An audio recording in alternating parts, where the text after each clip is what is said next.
Continuamos en este hermoso tema. Estamos tratando sobre el cuarto paso, que es el actuar.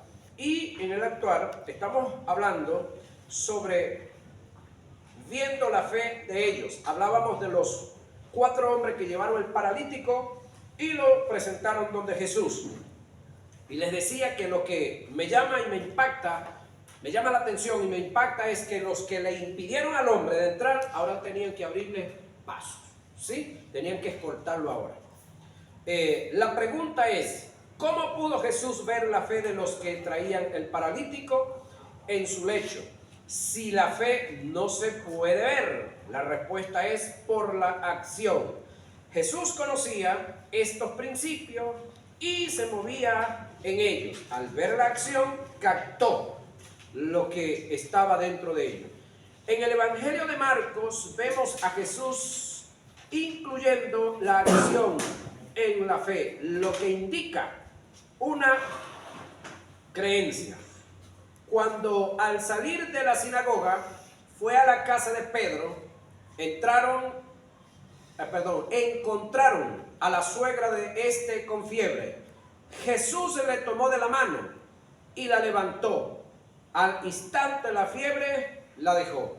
Marcos 1, 30 y 31. Es decir, la mujer estaba en cama.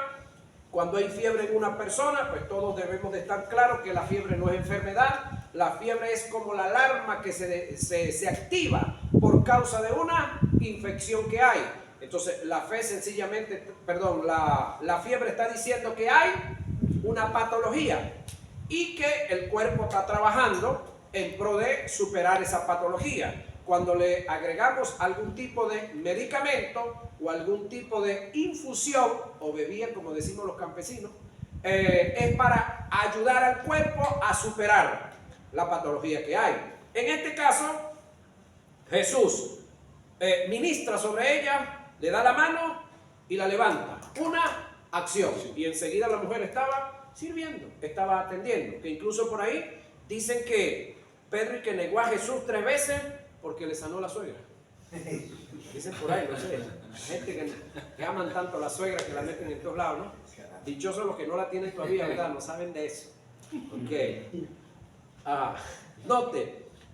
Nótese que Jesús no le dijo a la suegra de Pedro que se quedara durmiendo, sino que la tomó de la mano y la levantó, accionando en fe, que indica una creencia que conlleva a una acción. En el Evangelio de Lucas tenemos otro ejemplo relevante. ¿Cuál es ese ejemplo relevante? Yendo Jesús a Jerusalén, pasaba entre Samaria y Galilea.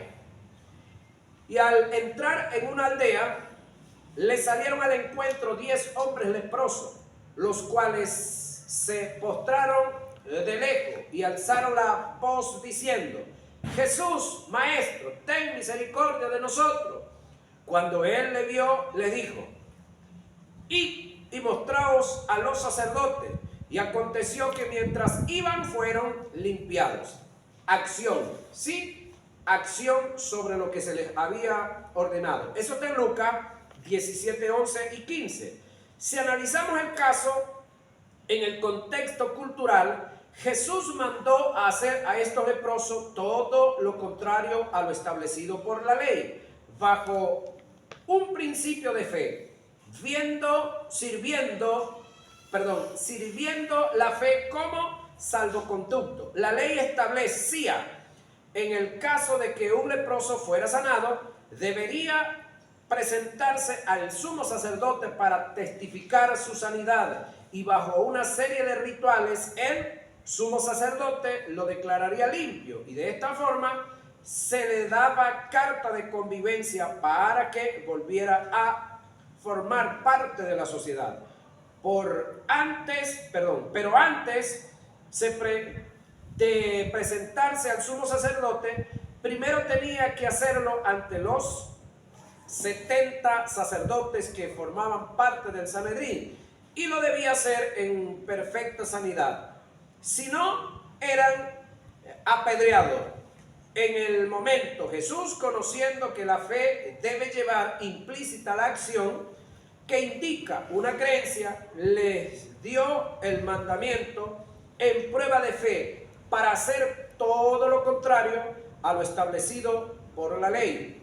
Los leprosos hicieron lo que Jesús les dijo, a todo riesgo, no dependiendo de las circunstancias y los acontecimientos. Cuando emprendieron el camino, fueron sanados. El resultado se dio porque actuaron conforme a la palabra que oyeron de Jesús. En ese caso eso se llama obediencia, y la obediencia se les cuenta como fe.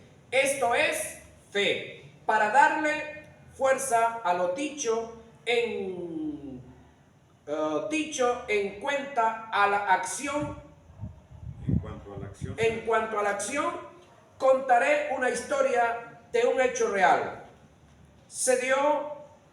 Que se dio con un prestigioso malabarista en las cataratas del Niágara.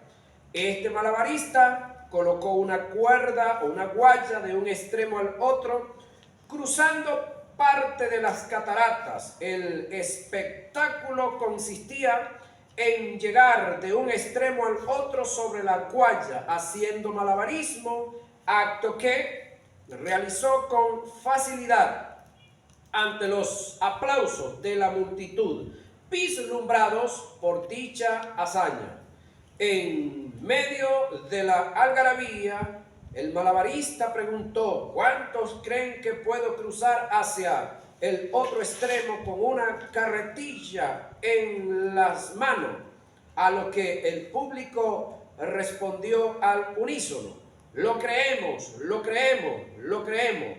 En este momento, en medio de la muchedumbre, le preguntó a uno que tenía a su lado: ¿tú lo crees? A lo cual el espectador le respondió: firmemente, lo creo. Y seguidamente el malabarista le hizo una invitación: si lo crees, móntate en la carretilla. Ajá. Si lo crees, móntate en la carretilla. Entonces, pregunto, ¿montarse en la carretilla era un riesgo? Sí. Sí. Seguir a Jesús es un riesgo. Actuar en fe frente a una circunstancia es un riesgo, en el cual ponemos en riesgo hasta la propia vida. Los hombres y mujeres que hemos sido llamados a un ministerio, hemos puesto en riesgo nuestra reputación, nuestra familia, nuestra salud.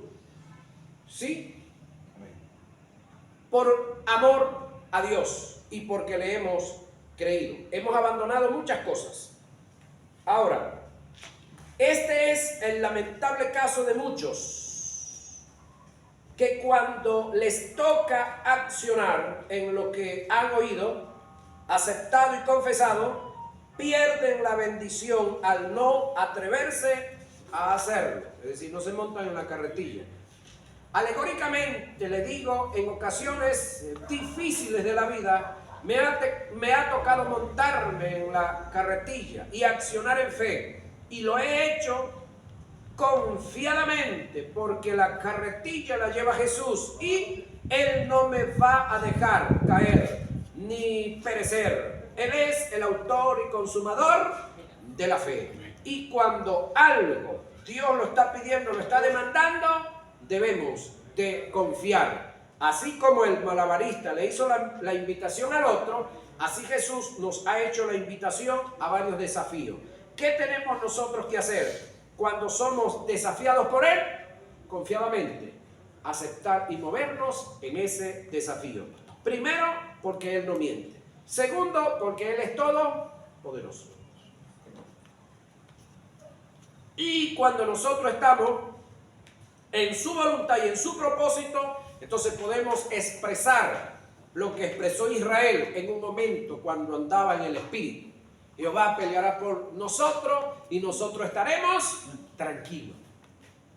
Eso se dice cuando se está en el Espíritu. Pero cuando se está en la carne, yo peleo por mí. Me defiendo yo. La fe los sentimientos y las emociones. Vamos a ver este tópico sobre la fe, los sentimientos y las emociones. No se le olvide que nosotros somos un espíritu que tiene un alma y vive en un cuerpo. El nacimiento de nuevo se produjo ¿a dónde? En el espíritu. ¿Sí? Entonces, vamos a ver sobre la fe en cuanto a los sentimientos y las emociones, que tiene que ver con nuestra alma. En las emociones se encuentra el estado anímico de los hombres y de las mujeres también, que se activan a través de los sentidos físicos. Cuando un hombre vive de emociones en el aspecto negativo, su carácter no está preparado para el camino de la fe. La dependencia de las emociones en el aspecto negativo para ejercer fe afecta sentimentalmente y es la vía segura para el fracaso en el camino de la fe. Debemos entender que Dios nunca ha trabajado con gente que dependa de las emociones. ¿Sí? Dios no puede trabajar con gente que dependa de las emociones, porque una cosa es tener fe para ser salvo, ¿sí? Y otra cosa es que en fe yo me suelto a caminar en lo que Dios ha determinado hacer conmigo o a través de mí. Entonces, tengo fe para salvación, listo, soy salvo. Pero Dios no quiere solamente eso, Dios quiere más. ¿Sí? Las emociones es el estado afectivo que transforman de un modo momentáneo, pero brusco, el equilibrio de la estructura psicofísica del individuo, según la información que perciben los sentidos. Las emociones son fenómenos psicofisiológicos que representan modos eficaces de adaptación a ciertos cambios de las demandas ambientales.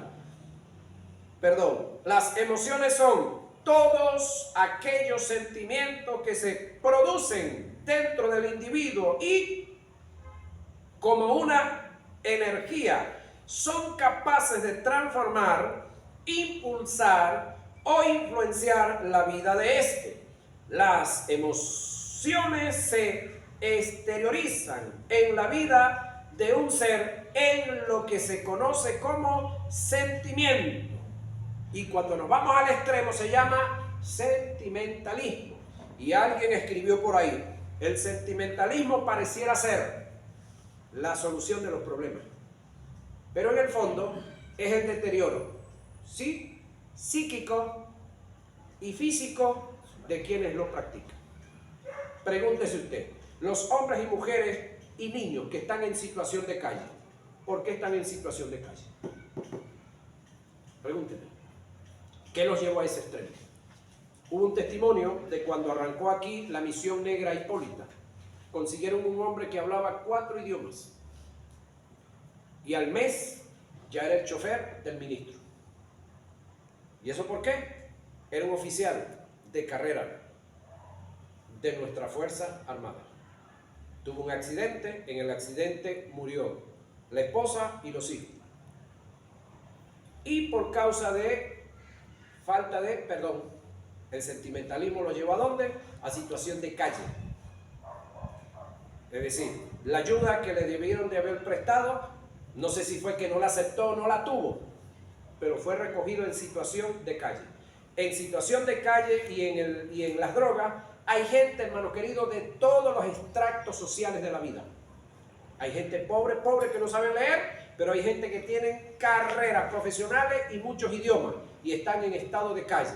¿Por causa de qué? Sentimentalismo. Unos fueron rechazados por la mujer que querían, o la mujer con la que estaban casados le montó la caramera, como decimos aquí criollamente en Venezuela, no sé qué usted interpreta por allá. Le fue infiel a hombre, hombre le fue infiel a mujer y se tiraron al abandono. Conocí, escúcheme esto, uno de los guardaespaldas del antiguo gobernador de Carabobo, no sé si se recuerda del que le decían Pollo de Día. ¿sí? Y de noche era de los que nadan dentro del agua. Se casó con una chica millonaria de aquí de Barquisimeto. Y el guardaespaldas o uno de los policías cristianos consiguió a la chica de aquí de Barquisimeto, de la gente de alta clase, en la calle, rascada, bebiendo a pico de botella con 1 litro. Estamos hablando de una mujer profesional. ¿Cuál fue el caso? Bueno, consiguió al pollo con un gallo y se tiró a la calle. Estamos hablando de la esposa de un ex gobernador en pleno gobierno. Entonces, eso pasa en todos los estratos sociales. Lo que pasa es que usted se entera del cuento del barrio donde usted vive y no se entera de los cuentos que hay aquí por La Lara y por allá por las colinas de Santa Rosa y por todos esos lados allá. Usted se entera de lo de aquí nada más, porque aquí es donde vivimos. A mí me pasa lo mismo que a usted. Pero vaya a la policía para que usted vea quiénes están detenidos allá. Ahí hay gente de todos los estratos sociales y mucho más ellos, porque como tienen cómo entrar y salir, pues, bueno, tienen cómo pelear. Y muchos de nosotros no peleamos porque no tenemos cómo. Entonces, tratamos de hacerlo menos escándalo. Entonces, en el caso del sentimentalismo, le desgracia la vida a la gente de todos los estratos sociales. Me enteraba, escúcheme esto, se lo mandé a algunos chicos, un video. Un hombre, un hermano, un ministro del Señor, llegó a una congregación, está predicando, Dios le dio una palabra y se dirige al esposo de la pastora y le da una palabra y le dice que deje de hacer lo que estaba haciendo, que Dios le estaba dando la última oportunidad. Bueno, al muchacho le cayeron encima, que qué pasó, que por qué se emocionó, que por qué le dice al esposo de la pastora tal caso, que no hiciera eso. Bueno, el muchacho aceptó la represión de la gente, porque es un muchacho nuevo en el ministerio. Me le dice, bueno, de repente me emocioné y de repente fue que mis emociones, pues, ok. Entonces estaba muy apenado que se iba del sitio. Otro pastor le dice, no, tú no te vas a ir, tú vas a predicarme la actividad del Estado. Es decir, tú tienes que predicarme una actividad que tenemos. Yo soy el presidente de la fraternidad y yo decido quién predica aquí y quién no predica. Y tú eres el hombre que va a predicar la actividad. Coliseo. Bueno, el hombre predicó la actividad en el Coliseo. Él dice que cuando termina la última noche, siempre era un gentío, más de 6,000 personas, vio a la pastora. Y la pastora venía caminando. Cuando venía la pastora a él, de una vez comenzó a pedirle perdón. Le dijo, no, hermano, quiero decirte que lo que dijiste allá sucedió. No sabía que mi esposo estaba metido en delincuencia. Es decir, era un pastor que estaba haciendo un trabajo en la cárcel. Como no lo revisaban, como no lo chequeaban, el hombre comenzó a meter droga, andaba con armas, se hizo en armas contra una comisión que lo venía investigando y lo mataron. Eso está pasando. Eso pasó con uno que vi el testimonio, pero eso pasó aquí mismo en Barquisimeto similarmente. Recuérdese del caso del sacudón de Uribana, cuando murió alguien, pastor ahí muy prominente. ¿Qué pasó? Yo era el que me preguntaba, ¿qué sucedió, Señor? ¿Por qué este hombre lo mataron aquí? Mi maestro, nuestro maestro José Briceño, nos enseñó que un hombre de Dios no debe morir trágicamente. Es decir, si muere trágicamente es porque en algo anda. Bueno, compañeros, como Dios no se queda con nada de nadie, Dios nos permitió tener un convenio con el Tribunal de Maltrato contra la Mujer, los hombres maltratadores que les tocaba 5 años de detención, se la reduce la pena a 2 años y medio, 2 años y medio no los paga nadie, sencillamente les da una salida condicional y los enviaban a las diferentes iglesias. Un día tengo uno de ellos allá, abogado, hermano de un pastor, descarriado, y me eché el cuento. Yo era el que recibía los paquetes en el 5 de la Paz. Todo el mundo aquí en Barquisimeto sabe que es el 5 de la Paz. Y los llevaba hasta la entrada de Uribana. ¿Cómo los metían? No me pregunte. ¿Quién me entregaba la plata? Fulano de tal. El hombre que habían matado. O el que mataron más adelante. Entonces, uno se entera de cosas en caso. ¿Qué sucede aquí? ¿Nació de nuevo ese hombre? Sí. Alguien me preguntaba, ¿y ese hombre se perdió o se salvó? Si había nacido de nuevo, su salvación estaba segura. pero ese hombre es para que todavía estuviese salvando almas él, pero por cometer errores se trunca el ministerio y se pierde el propósito o el resto del propósito y queda un mal testimonio. ¿Por causa de qué? Sentimentalismo, miedo, por querer ganarse 4 lochas y por querer complacer a unos bandidos, a unos delincuentes que están adentro. Entonces ahí es donde tenemos que ser radicales. Si estoy trabajando en un sitio de eso, puede haber mucha plata, puede haber mucha entrada. No, no lo voy a hacer. ¿Por qué razón? Porque le sirvo a Cristo. Amén. Verticales. Amén. Amén. Amén. Preferir no seguir ahí en ese sitio. Váyase a otro lado. Conozco uno que lo hizo. Se fue del país por un tiempo y después volvió. Porque no quiso contaminarse. Le estaban pidiendo la cuenta para echarle plata en la cuenta, para contaminarlo. Uno de por allá el que liderizaba a la zona de Margarita, alias El Conejo. Este pastor que trabajaba en las cárceles tuvo que irse del país, botar los celulares y todo. Y ahí está sirviéndole al Señor. Pero es preferible que digan aquí corrió uno que aquí quedó uno, tirado, perdido. Ahora, los sentimientos son el resultado de una emoción a través de las cuales el consciente tiene acceso al estado anímico propio del individuo. Debe entender que todos estos sentimientos afectan, oído, psicofísicamente al individuo para mal en el ejercicio de la fe y en el ejercicio del ministerio.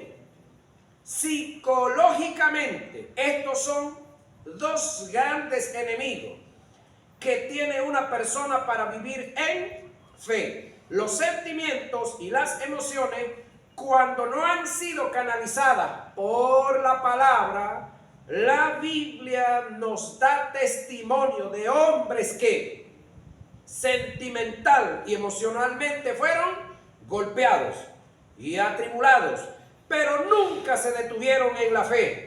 Avanzaron y cumplieron sus objetivos o los objetivos de Dios para ellos, pese a las circunstancias. Tenemos el ejemplo de Jesús, después de haber pasado por la agonía en el Getsemaní, considerada como una de las fuertes registradas en el aspecto psicológico.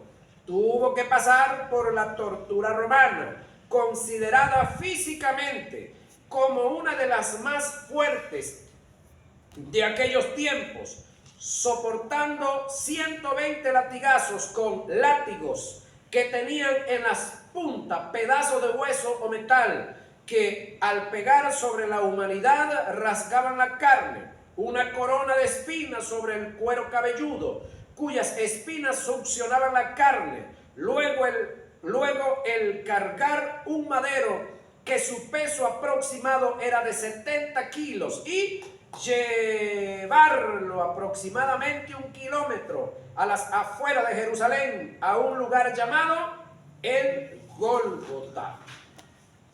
Ser clavado con clavos cuadrados con la punta roma, que tenían unas medidas aproximadas de 13 pulgadas, los cuales debían traspasar a la humanidad completa hasta llegar al otro lado, y para complementar la tortura física los traspasaron por un costado con una lanza. Por supuesto, Jackie estaba muerto.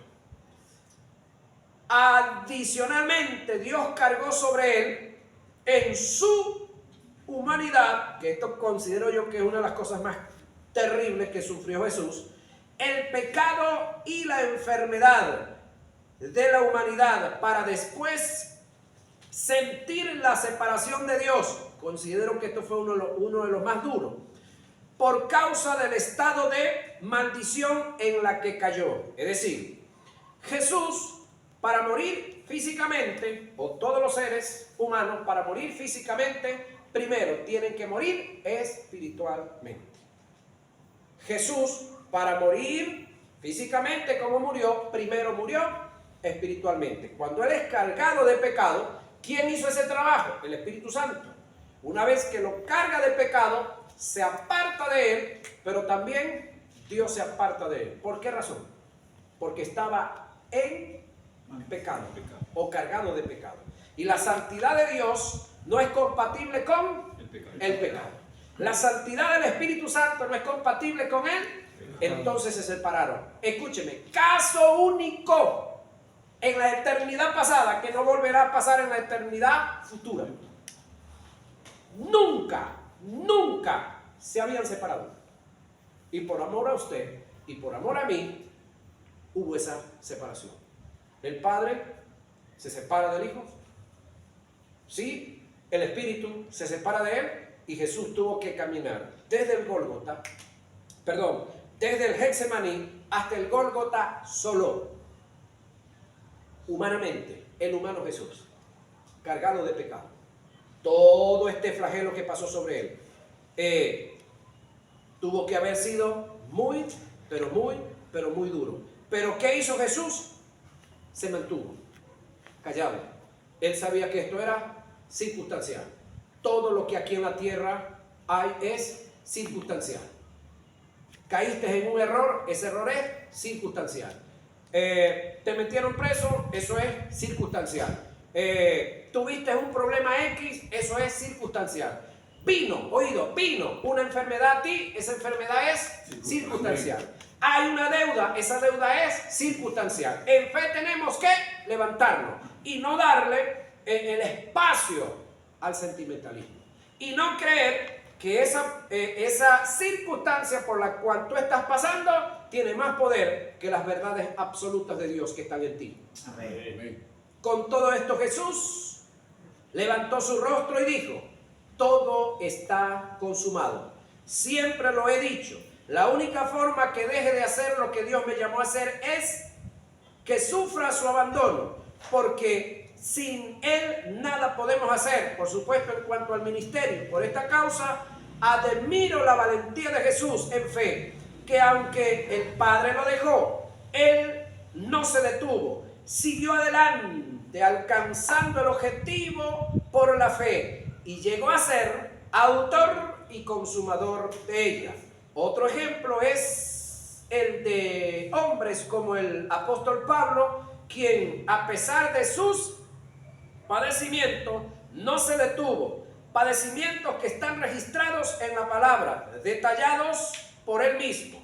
Dice el apóstol: además de las afrentas, necesidades, persecuciones, angustias, azotes, cárceles, tumultos, trabajos, desvelo, ayuno, deshonra, mala fama, de engañadores, como moribundos, mas he aquí vivimos, como castigados, mas no muertos, como entristecidos, mas siempre gozosos, como pobres, mas enriqueciendo a muchos, como no teniendo nada, mas poseyéndolo todo, azotes sin número, en cárceles, en peligro de muerte. Muchas veces, de los judíos 5 veces he recibido 40 azotes menos 1. 3 veces he sido azotado con vara, 1 vez apedreado, 3 veces he sufrido naufragio. 1 día y 1 noche he estado como náufrago en alta mar, en camino muchas veces en peligro de ríos, peligro de ladrones, peligro de los de mi nación, peligro de los gentiles, peligro en la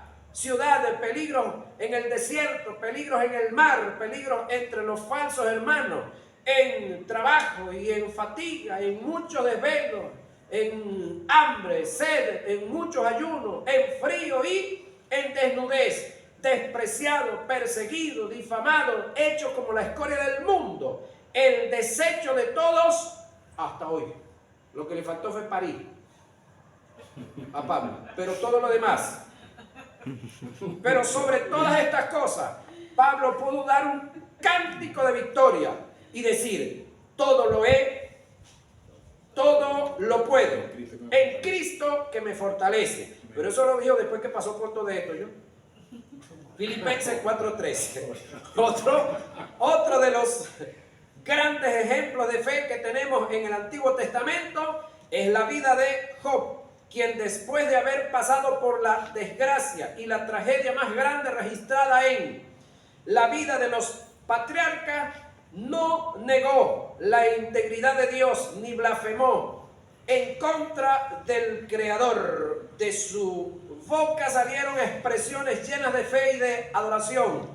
En medio de la confusión y la dependencia y la desesperación, pudo expresar: aunque Él me matare, en Él espero. Yo sé que mi Redentor vive. Job 13:15. Smith Whitlegold dijo: no puedo entender a Dios a través de los sentidos o de los sentimientos y las emociones, sino a través de su palabra en fe. Nunca vamos a poder entender a Dios a través de los sentidos. No. Es más, lo poco que entendemos de Dios es en el Espíritu y por la fe. Lo poco de lo grandioso y lo glorioso que es Dios. Y el maestro decía: hay cosas que Dios quiere hacer con nosotros, pero nosotros no estamos preparados para tal cosa.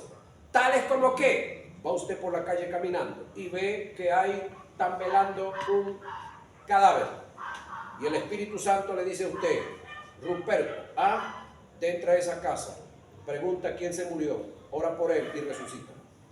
¿Usted está preparado para eso? Mucho. Y entonces usted llega y pregunta, ¿quién fue el que se murió? No, se murió fulano de tal. Ok, permítame orar por él. Entonces usted llega y ora por él. Entonces le da la orden: levántese. Se levanta el muerto y el que cae el árbol entero tiene que meter la boca. Que se levante, pero después que yo me baje. Se levanta el muerto por el poder de Dios y te cae. ¿Por qué? Porque nuestras emociones no están, emocionalmente no estamos preparados, capacitados para eso todavía. Entonces, ok, con este punto no pretendo anular tus sentimientos y las emociones, o que dejes de ser sentimental, sino que aprendas a alinear tus sentimientos y emociones con la palabra.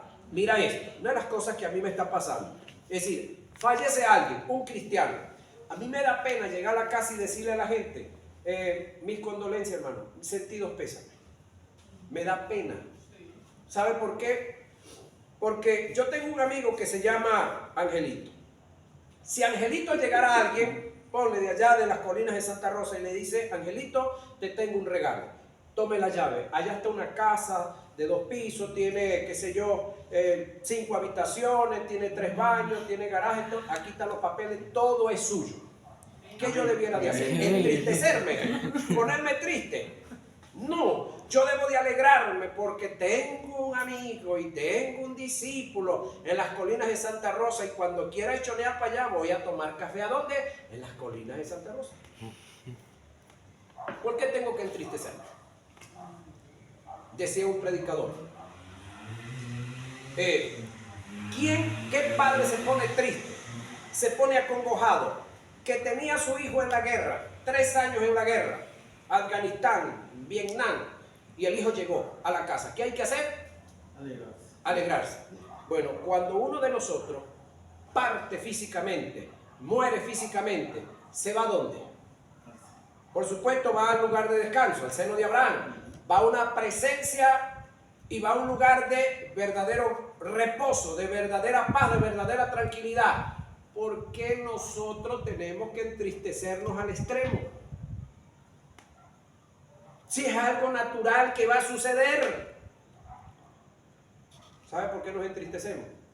Porque todavía somos un poquito egoístas y no nos gozamos con el que verdaderamente se está gozando. Nos echamos a llorar porque emocionalmente dependíamos de él o de ella, de repente económicamente dependíamos de él o de ella, y así sucesivamente. ¿Qué debiéramos de hacer cuando uno de nosotros, los cristianos, muere? Gozarnos y alegrarnos, y llegar a la casa de Angelito y decirle: Angelito, te felicito, tu papá se fue a la eternidad con Cristo Jesús. ¿Y qué va a hacer de mí? Bueno, el Dios que te trajo aquí se encarga de ti, Angelito. Debe ser una alegría para nosotros. pero todavía nos falta llegar a ese nivel. Nos falta llegar a ese nivel. En vez de estar desesperadamente llorando. Que desde el punto de vista humano echemos una lloradita, no está de más que la echemos. Pero no al extremo, compañeros. No al extremo, que nos queremos ir en la urna con él. No, no, a él le tocó su viaje, espera el suyo. Ese viene, espera el suyo. Espere su momento. Se viene, se está listo. Ajá. Si Abraham se hubiera dejado dominar por los sentimientos cuando Dios le dijo que ofreciera en holocausto a su hijo Isaac, hubiera perdido la bendición de Dios. Abraham no vaciló, se levantó muy de mañana ante las órdenes de Dios, quizás con mucho dolor, pero sin vacilación alguna. Se levantó en fe y obediencia, o en este caso en obediencia. Esto le trajo grandes bendiciones. ¿Usted cree que Abraham le consultó a Sara que iba a sacrificar a su hijo? No. No lo deja ahí, será doña Sara. Ok, ahora, porque agradó a Dios. Los sentimientos y las emociones no nos afectarán cuando están alineadas con la palabra. ¿Sí? Si sentimentalmente y emocionalmente te sientes desanimado, oprimido, deprimido, desilusionado, angustiado, sin esperanza, sigue adelante porque tu Redentor vive. Si moralmente te sientes despreciado, traicionado, defraudado, cercenado, difamado, ignorado, acuérdate del salmista que dijo: aunque mi padre y mi madre me dejaren, con todo el Señor me recogerá. Salmo 27, 10. Si físicamente te encuentras enfermo, agotado, estresado, sigue adelante, porque el Señor es tu sanador y Él te dará fuerza como el águila. Isaías 40, 20 y 31. La fe, un eterno presente. ¿Sí? La fe es un eterno presente. La fe no es del ayer. La fe sigue siendo hoy. Y mañana sigue siendo hoy. Y pasó mañana sigue siendo hoy. Y ayer fue la misma. No tiene cambio. La fe es un eterno presente. La fe está fundamentada en cosas, escuche esto, que ya Dios hizo. No en lo que va a hacer. En lo que va a ser es esperanza. Y fe y esperanza no es lo mismo. Entonces su fe, mi fe, tiene que estar fundamentada en cosas que ya Dios dijo y hizo. Hechos reales. No en la filosofía. No en la, ¿cómo se llama lo otro? Los cuentos bien echados. Fábulas. No en fábulas. No en mitos. Tampoco. Discutí ahora con unos muchachos y él me decía: yo no estoy de acuerdo. Yo respeto que tú no estés de acuerdo. Pero cuando tenemos el fundamento bíblico, lo que estamos diciendo es teológico. Pero cuando tú no tienes un fundamento bíblico, lo que estás diciendo es ideológico. Y lo ideológico se le respeta a cualquiera, pero no es base fundamental para depositar fe en lo ideológico. La fe está fundamentada en lo teológico, en lo que existe. Entonces, en lo que ya Dios hizo y no en cosas que Él va a hacer. Por esta razón es que decimos que la fe es un eterno presente. La fe dice que las bendiciones y las promesas que están establecidas en su palabra son tuyas desde el mismo momento en que las oigas, las aceptes, las confieses y actúes en ellas. Aun cuando no las veas ni las sientas, en el momento que las crees, la fe te dice que ellas son tuyas. He orado por hermanos a causa de alguna enfermedad y al terminar la oración he afirmado: hermano, usted está sano por la palabra, tiempo presente. Y me han respondido: eso espero. Tremenda fe, ¿verdad? Eso espero, que algún día Dios me sane. Y de paso, algunos de nuestros hermanos que están padeciendo alguna enfermedad, ellos dicen, esta es mi enfermedad. Hermano, Dios me la puso. Ya va. El maestro dice que un día él dijo, yo quiero orar por las personas que saben y están seguros que los enfermó el diablo, pasen acá porque quiero orar por ellos. Pero los que están seguros que Dios les puso una enfermedad, yo no quiero pelear con Dios. Siga usted enfermo y disfrute su enfermedad. Que si Dios se la puso, yo no voy en contra de Dios. Yo voy en contra del diablo. Amén. Aleluya.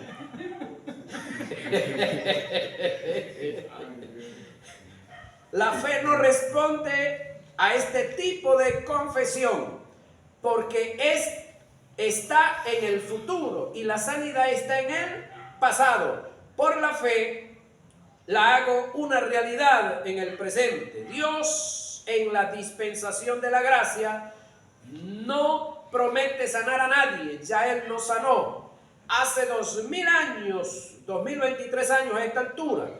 El Dios a quien nosotros servimos es del tiempo presente. Dios nunca dijo yo fui o seré. Siempre dijo yo soy. Tiempo presente. Por lo tanto, Dios es un eterno presente. Y como la fe es parte de la naturaleza de Dios, la fe es un eterno presente. Eterna igual que su autor.